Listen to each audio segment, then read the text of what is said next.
আসসালামু আলাইকুম রহমতুল্লাহি ওবারাকাতু। ছাত্রদের নতুন দল আসলে রাজনীতিতে কতটা সফল হতে পারবে এবং তারা আসলে কয়টা আসন পেতে পারে? বাংলাদেশের রাজনীতিটা আসলে অনেকটাই ডিফিকাল্ট। বাংলাদেশের মানুষের মন মানসিকতাটাও আসলে বিভিন্ন রকম এবং এই বাংলাদেশের মানুষের যে চাহিদা, এই চাহিদাটাও আসলে ভিন্ন রকম।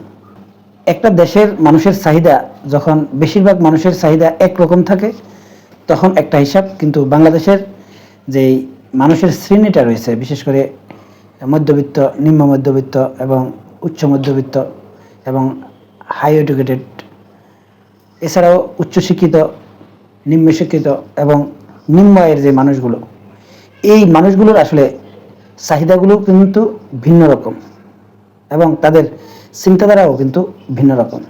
এছাড়াও বাংলাদেশের মানুষের একটা মাইন্ড সেট আপ হচ্ছে, বাংলাদেশের মানুষ বেশিরভাগ ক্ষেত্রে আবেগপরায়ণ হয় এবং তারা ইসলামিক দৃষ্টিতে তাদের আবেগটা অনেকটাই বেশি। এমনকি এই বাংলাদেশের মানুষগুলো আসলে ইসলামকে ভালোবাসে বা ধর্মীয় রীতিনীতিকে তারা কিন্তু ভালোবাসে, কিন্তু তারা কিন্তু পরিপূর্ণভাবে ধর্মীয় রীতিনীতি কিন্তু আমল করে না। মানে আপনি যদি ইসলাম বিরোধী কোনো বক্তব্য দেন, তাহলে কিন্তু বাংলাদেশে 95% মানুষ আসলে তার বিরুদ্ধে খেপে যাবে। কিন্তু ইসলামিক যে শরিয়া আইনগুলো রয়েছে, এই আইনগুলো যদি আসলে বাস্তবায়ন করতে চায় অথবা বাংলাদেশে যদি ইসলামী খেলাফত প্রতিষ্ঠা করতে চায়, তাহলে কিন্তু আবার এই লোকগুলো আসলে সেটাতেও আসলে সায় দেবে না। মানে বাংলাদেশের মানুষের একটা মন মানসিকতা হচ্ছে, তারা ইসলামকে ভালোবাসে, ইসলামিক রীতিনীতিকে ভালোবাসে, ধর্মীয় আইন কানুনগুলোকে ভালোবাসে, কিন্তু কেউ তাদেরকে সে আইনগুলো মানতে বাধ্য করবে, আসলে সেটা তারা পছন্দ করে না। যেমন নামাজ পড়া লাগবে, এটা প্রত্যেকটা মুসলমান জানে এবং ইসলামিক শরিয়া আইন অনুযায়ী কেউ যদি নামাজ না পড়ে, তাকে কিন্তু বেত্রাঘাত করার আসলে বিধানও রয়েছে। এখন বাংলাদেশে যদি আপনি যেসব লোকগুলো আসলে হয়তো শুক্রবারে নামাজে যায় অথবা তারা মাঝে মাঝে নামাজ পড়ে আবার মাঝে মাঝে পড়ে না, এই জাতীয় কোনো লোককে যদি আপনি জোরপূর্বক আসলে মসজিদে নিতে চান বা নামাজে নিতে চান এবং আপনি যদি একটু বাধ্য করতে চান, তাহলে সে কিন্তু আপনার উপর রেগে যাবে। তার মানে হচ্ছে কি, সে ইসলামকে ভালোবাসে বা নামাজ পড়তে হবে বা নামাজ পড়ার বিপক্ষে যদি আপনি কোনো কথা বলেন, তাহলে সে কিন্তু অবশ্যই প্রতিবাদ করবে। আবার তাকে যদি নামাজ পড়তে বাধ্য করেন, মানে জোরপূর্বক যদি নামাজে নিতে চান, তাহলে সে কিন্তু সেখানেও কিন্তু রিয়াকশন দেখাবে। মানে বাংলাদেশের মানুষের যে মন মানসিকতা, এটাকে আসলে ধারণ করে যেসব দলগুলো আসলে রাজনীতি করেছে, বাংলাদেশের সেই রাজনৈতিক দলগুলো কিন্তু সফল হয়েছে। আপনারা যদি একটু লক্ষ্য করেন তাহলে বুঝতে পারবেন যে এই যে আওয়ামী লীগ কিন্তু বাংলাদেশে একটা সফল রাজনীতি করেছে এবং তারা বাংলাদেশের রাজনীতিতে সফল হয়েছে এবং জনগণের কিন্তু সমর্থনও আদায় করতে পেরেছে। আবার এই জিয়াউর রহমান যখন বিএনপি প্রতিষ্ঠা করে এবং তিনি সেখানেও কিন্তু সফল হয়েছে। আবার জাতীয় পার্টি, হোসেন মোহাম্মদ এরশাদ যে জাতীয় পার্টি আসলে ক্ষমতায় থেকে তিনি আসলে প্রতিষ্ঠা করেছেন, সেই রাজনৈতিক দলটাও আসলে সফল হয়েছে। হয়তো কোন দল বেশি সফল হয়েছে, কোন দল কম সফল হয়েছে, সেটা বিশ্লেষণের দাবি রাখে। কিন্তু বাস্তবিক অর্থে বাংলাদেশে অনেক দল রয়েছে যারা আসলে রাজনীতিতে খুব একটা সফল হয়নি। এছাড়াও আপনারা একটু যদি ভালোভাবে গভীরভাবে চিন্তা করেন, তাহলে বুঝতে পারবেন যে এই যে বাংলাদেশ জামাত ইসলামী, ইসলামিক দলগুলোর মধ্যে এই জামাত ইসলামী সবচাইতে বড় দল এবং তারাই সবচাইতে বেশি জনপ্রিয়তা অর্জন করেছে। এখন অনেকেই বলতে পারেন যে জামাত তাহলে আসলে রাজনীতিতে আসলে সফল হতে পারেনি কেন? রাজনীতিতে সফলতা হচ্ছে আসলে ক্ষমতায় যাওয়া। যদি কোনো রাজনৈতিক দল যদি বলে যে আমরা আসলে ক্ষমতায় যাওয়ার জন্য রাজনীতি করি না, তাহলে এই দলটাকে আমি রাজনৈতিক দলে বলবো না। মানে রাজনীতি করতে হবে ক্ষমতায় যাওয়ার জন্য, এটা ক্ষমতা কেন্দ্রিক রাজনীতি। রাজনীতিটাই হচ্ছে ক্ষমতায় যাওয়ার রাজনীতি। তাহলে জামাত কেন আসলে এত পুরনো দল এবং তারা সুসংগঠিত একটা দল এবং বাংলাদেশের প্রত্যেকটা অঞ্চলে তাদের কিন্তু আসলে ভোট ব্যাংক রয়েছে এবং তাদের সংগঠন রয়েছে। বা সাংগঠনিক শক্তিও রয়েছে, কিন্তু তারা কিন্তু আসলে রাজনীতিতে সফল হতে পারেনি। হয়তো অনেকে বলবেন যে 1971 সালের ভূমিকার জন্য আসলে জামাত ক্ষমতা যেতে পারেনি। আমি এটা বিশ্বাস করি না, কারণ 1971 সালে জামাত রাজনৈতিকভাবে বিরোধিতা করেছে, কিন্তু আরও তো ইসলামিক দল রয়েছে, যেমন এই যে ইসলামী আন্দোলন বাংলাদেশ চরমনাইয়ের যে দল, আবার এই খেলাফত মজলিস আল্লামা মামুনুল হকের যে দল, এখন এই দলগুলোও তো রয়েছে, কিন্তু এই দলগুলো আসলে তাহলে সফলতা কেন পায়নি? তাদের বিরুদ্ধে তো আসলে 1971-এর এই রাজাকার ট্যাগ কিন্তু দেওয়া হয় না। মূল কথাটা হচ্ছে বাংলাদেশের মানুষ কিন্তু বিশ্বাস করে যে এই ইসলামিক দলগুলোর যারা নেতা রয়েছেন এরা সৎ, এবং তারা জনগণের হক সঠিকভাবে আদায় করতে পারবে, এবং তারা নিশ্চিতভাবে দুর্নীতি করবে না। যদি আপনি আসলে সাধারণ মানুষের সাথে মিশে যদি আপনি তাদেরকে এই রাজনৈতিক নেতাদের সম্পর্কে যদি কোনো কিছু জিজ্ঞাসা করেন, তাহলে বলবে মেম্বার, চেয়ারম্যান, এমপি বলেন সবগুলো চোর, এটাই বলবে। কিন্তু তারা আসলে ভোট দেওয়ার সময় ঠিকই কিন্তু এই চোর যাদেরকে বলে তাদেরকে ভোট দেয়। সেখানে কিন্তু ইসলামী আন্দোলন বাংলাদেশের প্রার্থীরাও থাকে বা অন্যান্য ইসলামিক দলের প্রার্থীরাও থাকে, কিন্তু তারা আসলে এই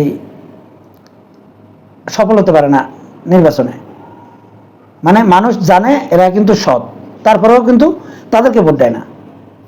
এই যে জনগণের মাইন্ড সেট আপ কী, আসলে জনগণ কী চায় এবং জনগণের চাহিদা অনুযায়ী আসলে এই ইসলামিক দলগুলো কিন্তু তাদের রাজনীতি উপস্থাপন করতে পারে না, আর এই কারণে তারা রাজনীতিতে কিন্তু আসলে সফল হতে পারেনি। কিন্তু এই আওয়ামী লীগ বলেন, বিএনপি বলেন বা জাতীয় পার্টি বলেন, এরা কিন্তু সফল।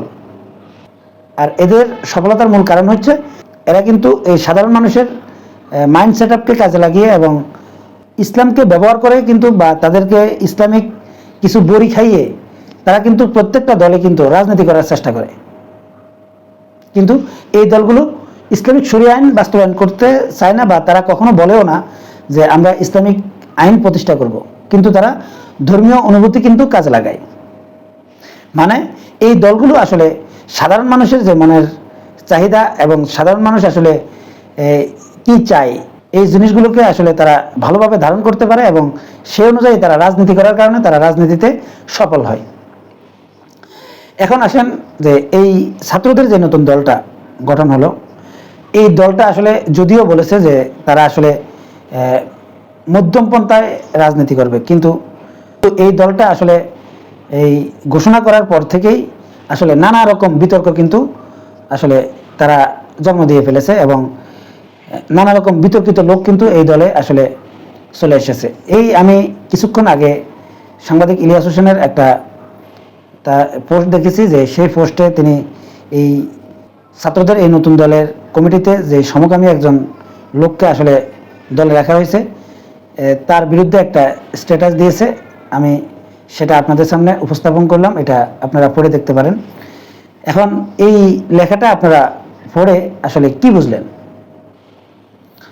যে এই যে বিগত সময়গুলোতে এই ছাত্রদেরকে পরিপূর্ণভাবে সমর্থন দিয়ে গিয়েছে কে? এই সাংবাদিক ইলিয়াস বলেন, এই যে পিনাকি এবং কনক সারোয়ার সহ অনেকগুলো ইউটিউবার যারা বাংলাদেশের জনপ্রিয় ইউটিউবার, কিন্তু এই একটা বিতর্কের কারণে বা একটা ব্যক্তি কেন্দ্রিক বিতর্কের কারণে আসলে তারাও কিন্তু তাদের দল থেকে আসলে সরে যাচ্ছে এবং তাদের সমালোচনা করা শুরু করেছে। এখন এই যে ছাত্রদের যে নতুন দলটা হলো, এই দলটাতে আসলে সবচাইতে বেশি প্রাধান্য পেয়েছে কারা? বামপন্থীরা।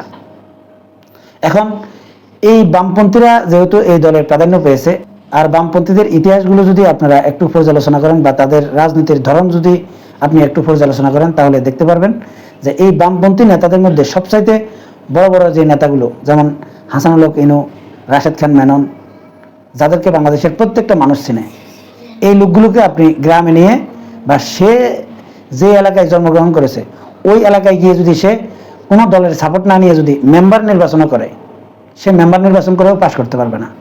মানে তারা বাংলাদেশের জনগণের মাইন্ড সেট আপ বুঝে তারা রাজনীতি করতে পারে না।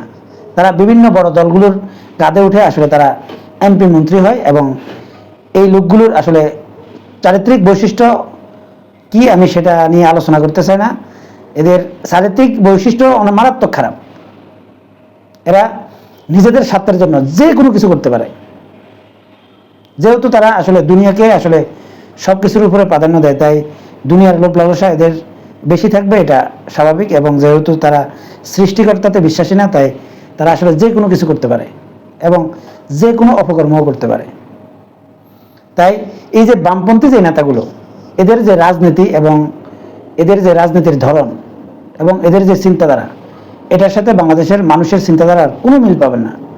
তাই ছাত্রদের এই নতুন দলটা আমি যতটুকু এখন মনে করছি যে সম্পূর্ণরূপে বামপন্থীরা নিয়ন্ত্রণ করতেছে। হয়তো যদিও এই কয়েকজন যারা আসলে প্রথম সারিতে আছে, যেমন নাহিদ, সারজেশ, হাসানাত আবদুল্লাহ সহ এই যে কয়েকজন আছে যারা আসলে একটু ইসলামপন্থী বা তারা বাম রাজনীতিতে বিশ্বাস করে না বা বামপন্থী না, এই লোকগুলোকে আসলে মোটিফাই করবে বা পিছন থেকে যে বুদ্ধি পরামর্শগুলো দিচ্ছে বা তাদেরকে যে নিয়ন্ত্রণ করবে, তারা কিন্তু বামপন্থী। তাই এই বামপন্থীরা এই ছাত্রদেরকে খুব অল্প সময়ের মধ্যে আসলে অজনপ্রিয় করে তুলবে। এবং এখন নাহিদ ইসলাম সহ এই হাসানাত আবদুল্লাহ সহ এদের যে একটা ইমেজ এখনও আছে, এই ইমেজটাকেও তারা খেয়ে দিবে। আর এছাড়াও বাংলাদেশের মানুষের যে মাইন্ড সেট আপ, এই মাইন্ড সেট আপে আসলে এমনিতে কাউকে ভালোবাসা আর ভোটের মাঠে আসলে ভোট দেওয়া এক জিনিস না। যেমন তারা অনেককেই ভালোবাসে, যেমন এই যে বিপিনুর, এই বিপিনুরকে আসলে আওয়ামী লীগের সময় যখন এই বিপিনুর মার খেয়েছে, এই অনেকেই তাকে বিকাশ নূর বলে, এই জন্য যে সে যখন তার দল গঠন করার জন্য বিকাশে টাকা চেয়েছে, অনেক মানুষ তাকে আসলে টাকা পাঠিয়েছে। এই বিপিনুরের এই দল গঠন করার পর আমি নিজেও এই বিপিনুরের জন্য 200 টাকা পাঠিয়েছিলাম। কিন্তু বাস্তবিক অর্থে এই বিপিনুর যদি নির্বাচন করে, আমি কিন্তু বিপিনুরকে ভোট দেব না। এবং যখন আমি তার জন্য টাকা পাঠিয়েছি, তখনও আমার এরকম চিন্তাধারা ছিল না যে আমি আসলে বিপিনুরকে ভোট দেব। আমি এতটুকু মনে করেছি যে এই যে বিপিনুর যে তরুণ একজন ছাত্রনেতা, সে ভবিষ্যতে অনেক বড় হোক, সে ভালো কোনো রাজনৈতিক পজিশনে উঠুক এবং তার যে দলটা এটা আসলে গুছিয়ে উঠাতে পারুক, এটা চেয়েছি। এবং সে ভবিষ্যতে ভালো করবে সেটাও চেয়েছি। কিন্তু এই বিপিনুর খুব অল্প সময়ের মধ্যে আসলে অজনপ্রিয় হয়ে যাওয়ার মূল কারণটা হচ্ছে এই বিপিনুরের পিছনে যারা আসলে তাকে বুদ্ধি পরামর্শ দিত, এই লোকগুলো কিন্তু বাম ঘরানার লোক। মানে আসিফ নজরুল স্যারের মতো এই জাতীয় লোকরাই কিন্তু এই বিপিনুরকে আসলে বুদ্ধি পরামর্শ দিত এবং তাদের বুদ্ধিতে কিন্তু এই বিপিনুর চলতো, সেটা আপনারা অতীতেও দেখেছেন। আবার এই ছাত্র আন্দোলনে যারা আসলে এই মানে গণ অভ্যুত্থানে অংশ নিয়েছে এবং এদেরকে এখন পর্যন্ত কিন্তু বুদ্ধি পরামর্শগুলো কিন্তু এই বামপন্থীরা দেয়। এর কারণ হচ্ছে এরা কিন্তু বাংলাদেশের রাজনীতিতে এই যে বড় বড় যে দলগুলো রয়েছে, বিশেষ করে আওয়ামী লীগ বা বিএনপির চাপ সহ্য করতে হলে বা এদের রোষানল থেকে বাঁচতে হলে তাদের আন্তর্জাতিক গ্রাউন্ডে সমর্থন দরকার। আর এই সমর্থনের লোভে পড়েই কিন্তু তারা আসলে আস্তে আস্তে অজনপ্রিয় হয়ে যায়। এটাই হচ্ছে মূল বাস্তবতা। এছাড়াও আপনারা একটু লক্ষ্য করলে বুঝবেন যে বাংলাদেশের মানুষ আসলে যে কোনো কিছুর বিরুদ্ধে যখন কথা বলে বা যে কোনো জিনিস আসলে চিন্তাধারা করে, আসলে তারা পরিপূর্ণভাবে অতীত, বর্তমান, ভবিষ্যৎ চিন্তা করে আসলে সব কিছু করে কিনা আসলে সন্দেহ রয়েছে। যেমন আপনারা ইদানিং দেখবেন যে ভারতীয় আগ্রাসনের বিরুদ্ধে মানে কঠোর অবস্থান নিয়েছে বাংলাদেশের বেশিরভাগ জনগণ এবং এই ভারতীয় আগ্রাসনের বিরুদ্ধে তারা অনেক সোচ্চার। কিন্তু বাস্তবিক অর্থে তারা কি আসলে চীনের আগ্রাসন অথবা আমেরিকার যে আগ্রাসনগুলো, এগুলোর বিরুদ্ধে কি সোচ্চার? বাস্তবে না। যেমন এই যে আমরা বাংলাদেশের যে জনগোষ্ঠী রয়েছি, তারা কিন্তু এই ভারতীয় আগ্রাসন থেকে আসলে মুক্ত হতে চায়, কিন্তু বাস্তবিক অর্থে আমরা ভারতীয় আগ্রাসন থেকে মুক্ত হতে গিয়ে আসলে আমরা অন্য কোনো দেশের আগ্রাসনের শিকার হচ্ছে কিনা সেটা কি আসলে সূক্ষ্মভাবে কেউ চিন্তা করে? কেউ চিন্তা করে না। যেমন এই যে বর্তমানে যে বিএনপি নামক যে দলটা, এই দলটা কিন্তু আন্তর্জাতিকভাবে অনেক ভালো সমর্থন পাচ্ছে এবং বিশেষ করে ভারতেরও কিন্তু কিছুটা হলেও সমর্থন পাচ্ছে। এর অনেকগুলো কারণ রয়েছে। আবার এই যে ইসলামিক দলগুলো, জামাত সহ, চরমনাই সহ যে ইসলামিক একটা এই জোট তৈরি হতে যাচ্ছে, এই জোটটা কিন্তু আন্তর্জাতিক সমর্থন পাবে না।